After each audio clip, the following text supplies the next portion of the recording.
मित्रांनो, जर तुम्ही इंजिनिअरिंग केलं असेल आणि एक एक्स्ट्रा करियर ऑप्शन म्हणून तुम्हाला जर बी-एड करायचं असेल, तर खरंच तुम्हाला बी-एड करता येईल का?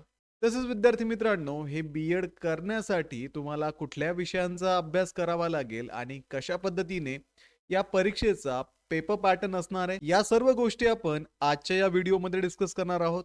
तर हॅलो विद्यार्थी मित्रांनो, मी तुमचा एज्युकेटर अरविंद आणि तुमचं स्वागत आहे ग्लोबल ऑनलाईनमध्ये. मित्रांनो, महाराष्ट्र बी-एड सी-ई-टी आणि ई-एल-सी-टी साठी असणारी लाईव्ह बॅच ग्लोबल ऑनलाईनमध्ये 15 डिसेंबर पासून आम्ही सुरू करत आहोत. या बॅचमध्ये विद्यार्थी मित्रांनो, तुमचा संपूर्ण सिलेबस डेली लाईव्ह क्लासेसच्या माध्यमातून परीक्षेपूर्वी कव्हर केला जाईल. सोबतच विद्यार्थी मित्रांनो, जर तुम्ही वर्किंग असाल आणि तुम्हाला डेली लाईव्ह क्लासेस अटेंड करणं पॉसिबल नसेल, तर रेकॉर्डेड व्हिडिओ लेक्चर्स सुद्धा इथे अवेलेबल असतात. संपूर्ण अभ्यासक्रमाच्या अपडेटेड नोट्स असतील, 50 पेक्षा अधिक मॉक टेस्ट आणि 2000 पेक्षा अधिक एमसीक्यू सुद्धा तुम्हाला या बॅच मध्ये दिले जातील. तर विद्यार्थी मित्रांनो, बॅचला जॉईन करण्यासाठी स्क्रीनवरती दिलेल्या नंबरवरती तुम्ही व्हॉट्सअप करू शकता किंवा प्ले स्टोअरवरती जाऊन तिथेही ग्लोबल ऑनलाईन ॲपमध्ये हा कोर्स तुम्ही जॉईन करू शकता. तर लवकरात लवकर हा कोर्स जॉईन करा आणि महाराष्ट्रामधल्या टॉपच्या बी-एड कॉलेजमध्ये ॲडमिशन घेण्याची तयारी आत्ताच सुरू करा. तर विद्यार्थी मित्रांनो, सर्वात सुरुवातीला आपण या परीक्षेची एलिजिबिलिटी पाहूयात. तर जो विद्यार्थी बी-एड सी-ई-टी देणार आहे, तो विद्यार्थी भारताचा नागरिक असणं आवश्यक आहे.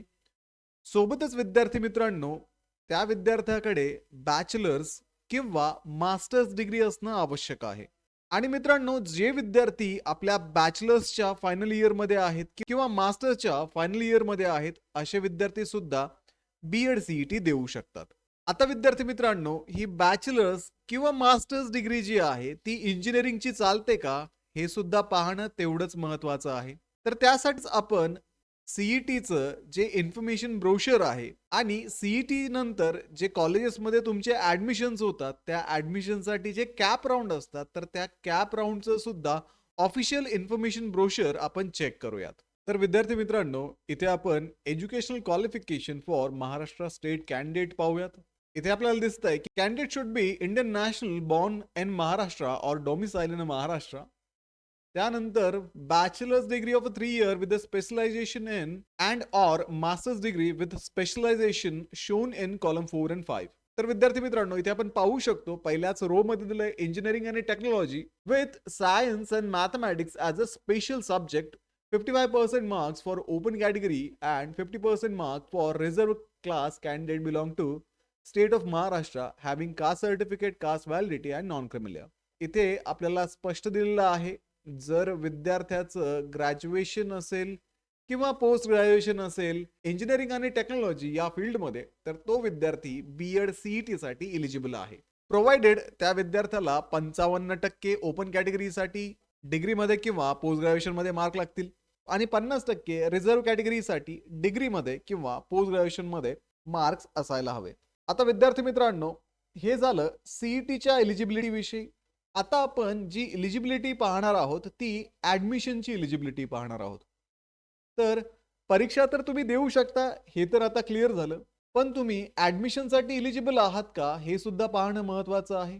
तर त्यासाठी विद्यार्थी मित्रांनो, हे कॅप राउंडचं ब्रोशर आहे 2025-26 म्हणजे जस्ट मागच्या वर्षीचं हे रिसेंट ब्रोशर आहे आणि यामध्ये आपण एलिजिबिलिटी क्रायटेरिया सुद्धा पाहू शकतो. तर इथे eligibility criteria for B Ed special education for Maharashtra state candidates. The candidates should be an Indian national and should have passed a bachelor's degree and or master's degree with subject in engineering and technology or with science and mathematics as a special subject. आणि विद्यार्थी मित्रांनो, सोबत इथे मार्कांची सुद्धा eligibility त्यांनी परत दिलेली आहे. 55% मिनिमम मार्क्स ओपन कॅटेगरीसाठी आणि 50% मिनिमम मार्क्स हे रिझर्व्ह कॅटेगरीसाठी लागणार आहे. तर विद्यार्थी मित्रांनो, फक्त इंजिनिअरिंग आणि टेक्नॉलॉजी वालेच विद्यार्थी नव्हे, तर मेडिकल सायन्स वाले सुद्धा विद्यार्थी जे असतात ते बी-एड करू शकतात. म्हणजे बी-एड साठी असं काही रेस्ट्रिक्शन नाहीये की इंजिनिअरिंग वाले करू शकत नाही, फक्त बेसिक सायन्स वालेच करू शकतात.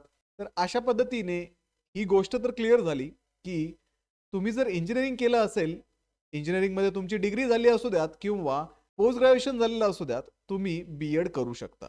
पण जर तुमचा जर डिप्लोमा झाला असेल, तर डिप्लोमा हा एच-एस-सीला इक्विव्हॅलंट आहे. त्यामुळे डिप्लोमाच्या बेसिसवरती तुम्ही बी-एड करू शकत नाही. तुमच्याकडे ॲट लिस्ट डिग्री असावी लागणार आहे. ठीक आहे विद्यार्थी मित्रांनो, हे होतं एलिजिबिलिटी विषयी. आता आपण या परीक्षेचा सिलेबस पाहूयात. तर या परीक्षेमध्ये 3 विषयांवरती प्रश्न विचारले जातात. पहिला आहे मेंटल ॲबिलिटी जो 40 मार्कला आहे, जनरल नॉलेज जो 30 मार्कला आहे, टीचर ॲप्टिट्यूड हा 30 मार्कला असून ज्या विद्यार्थ्यांना इंग्लिश मीडियममध्ये बी-एड करायचं आहे, अशा विद्यार्थ्यांसाठी ई-एल-सी-टी ही एक्झाम असते आणि या परीक्षेमध्ये इंग्लिश या विषयामधून प्रश्न विचारले जातात.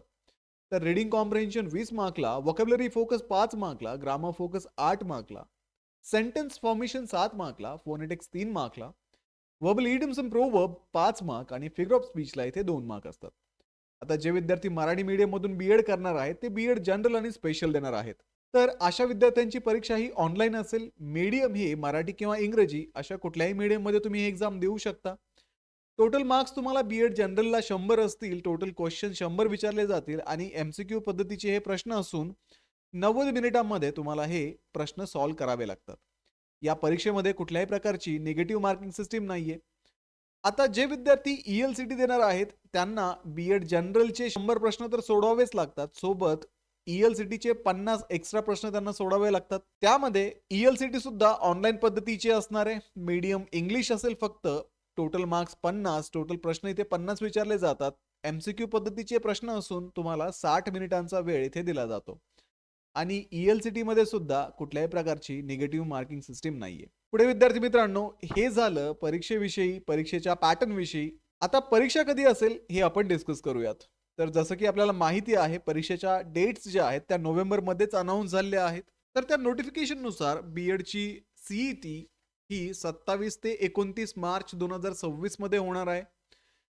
परीक्षेचं ॲप्लिकेशनसाठी असणारे जे नोटिफिकेशन आहे ते जानेवारी महिन्याच्या पहिल्याच आठवड्यामध्ये रिलीज होईल. ॲप्लिकेशन फिलिंग जी आहे ती जानेवारी महिन्यामध्ये चालू असते आणि परीक्षेपूर्वी साधारणतः 8 ते 10 दिवस तुमचे ॲडमिट कार्ड अवेलेबल होतात.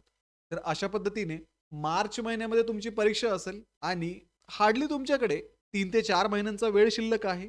तर या कमी वेळामध्ये तुम्हाला जर या सी-ई-टीचं प्रिपरेशन करायचं असेल, सी-ई-टीमध्ये चांगले पर्सेंटाइल्स मिळवायचे असतील, तर ग्लोबल ऑनलाईनची लाईव्ह बॅच 15 डिसेंबरपासून आम्ही सुरू करत आहोत. या बॅचमध्ये तुम्हाला डेली लाईव्ह क्लासेस दिले जातील. डेली लाईव्ह क्लासेस आणि मल्टिपल रिव्हिजन्सच्या माध्यमातून तुमचा संपूर्ण सिलेबस इथे कव्हर होईल. जर तुम्हाला regularly daily live classes attend करणं पॉसिबल नसेल, तर रेकॉर्डेड व्हिडिओ लेक्चर सुद्धा इथे अवेलेबल असतात.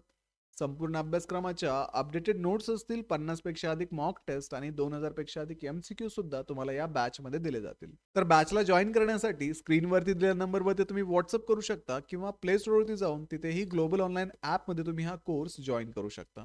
तर भेटूया पुढच्या व्हिडिओमध्ये. तोपर्यंत एक्झामचं प्रिपरेशन सुरूच ठेवा. थँक्यू.